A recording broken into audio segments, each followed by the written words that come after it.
Not really, because I don't. I mean, I think children are very empathetic. You know, and I think that sometimes they lose that empathy as they go on to get older. You know. Okay.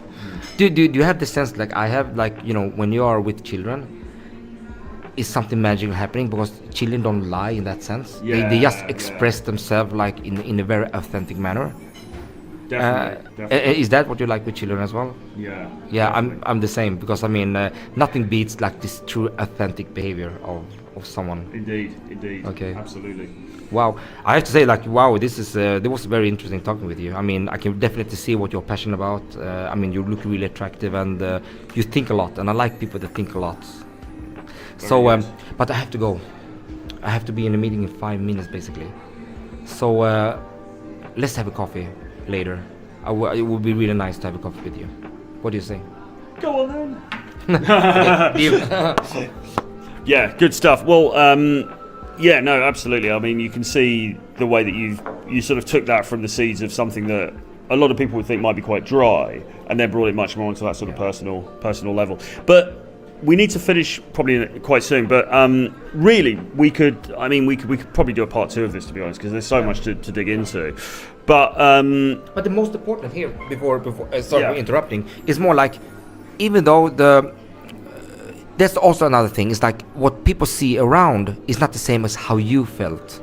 So now when we made this role play, because for my coming students and my students I had, we're making the role play, and it's not until you are within that role play that you actually feel what you're feeling right now. So how do you feel right now when I connected with you in that sense? Yeah, I felt like you were able to just take it down to sort of a deeper level, really, and get to something that was more meaningful, you know, about me. And that is a real skill, I think, to be able to do that, because most people don't do that. That's the point. Most people don't do that. Most people probably aren't able to do it, but also they're not even aware that it's a good thing to do, if that makes sense. Because now I'm using sort of a free association style, because I mean, you're connected your empathy and your passion with politics to, like, you care about people. Yeah. You see what I mean? So it's like connected. It's almost like I'm using cues that is value for you, and I just go build on them. Yeah. And that's a very important skill to have, actually. Exactly. And now this was actually quite advanced in that sense. It could work really, really well to just go down to 2 steps and more, asking more what can I say, beginning question. You don't need to make so much free association, but that was like a demonstration that was slightly advanced, but it's still very important to see how it actually goes. So that is like how my interaction looks like many times. Nice. Brilliant, yeah. Good stuff. And just to finish, did you want to say a little bit about, I know that you've been working with some guys on this stuff, and they've been reporting very, really, really stellar results from using this method or this framework. Obviously, you don't need to go into any personal details or giving anything confidential, but could you say a little bit about how this is working for people?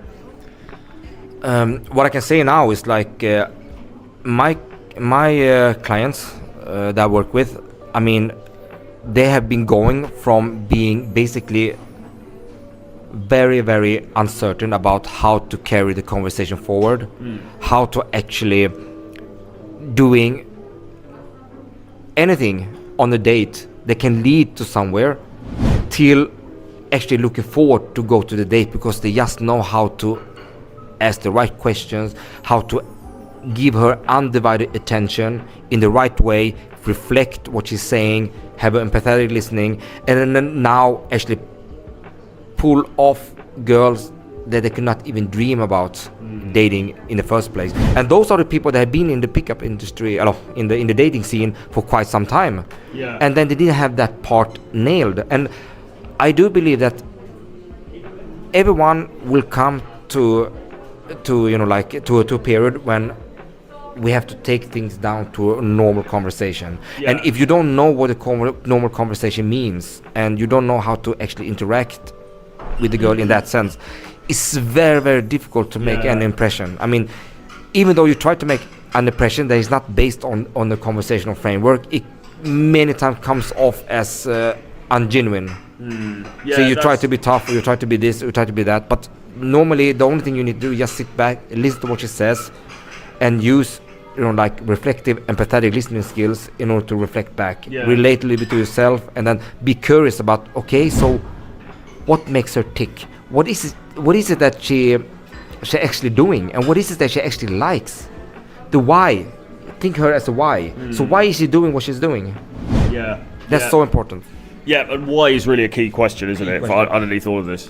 Maybe not asking the question why to her itself, but the you. why. Yeah, for yourself. Like Yeah. why she's doing what she's doing. Not that she's doing something, but the undertone. Like Yeah. why she's doing what she's doing. Yeah. That is so important. Yeah. Yeah. Mate, fascinating stuff, Mr. Silk, as always, Royal Silk. So look, we'll bring this to a close now, but as I say, I mean, there's so much to talk about here, so we will undoubtedly we'll do more in the future going forward. But in the meantime, if guys wanted to get in touch, is there any way they can get in touch with you, or would you want them to obviously email through you or through Mr. James Tusk's Yeah, channel? yeah. I think that's the best way. Yeah, so if you drop me an email, which is troy@realtroyfrancis.com, or you can email info@jamestusk.com as well, and just if you've got any questions for Mr. Silk, and put them in the comments underneath the video as well, and we can pass them on to Mr. Silk, and he can help you out with your with all of your conversational conundrums. But it's been a pleasure to meet up with you as always, and undoubtedly we're going to be working together a lot more going forward. Definitely. Yeah, a pleasure, man. Yeah, it was a pleasure. And just the last thing I want to say before we're closing up, and that is like there are two segments as well. It's like when it comes to conversation, we have like conversation after the initial approach, and we have conversation during the date as well. And even though the principles are the same, they are still structured a little bit differently, because on the date you have much more time. You don't need to you don't need to short it out. It's like you're on the date to see if something really going to happen, but after the initial approach you just want to have the contact detail, and you want to create enough impression and wait in order to want her to see you again. So Yeah. I want to emphasize these two. Yeah. No, it's a good point, and maybe at some point it might be helpful to do a video about what to do on a date, because I mean that's a whole other ball game that guys get tricky with. Yeah, then that will involve a lot more like mirroring and labeling of emotions, and more summary based. It's like a lot more tools to use to really make the girl feel understood, feel seen, feel heard, and feel understood. That is like that's the best thing girl can ever experience from a guy, actually. Excellent stuff. Well, with that being said, Mr. Silk, pleasure as always. Pleasure. And we'll see you guys again very soon. Yes. Bye-bye. Bye.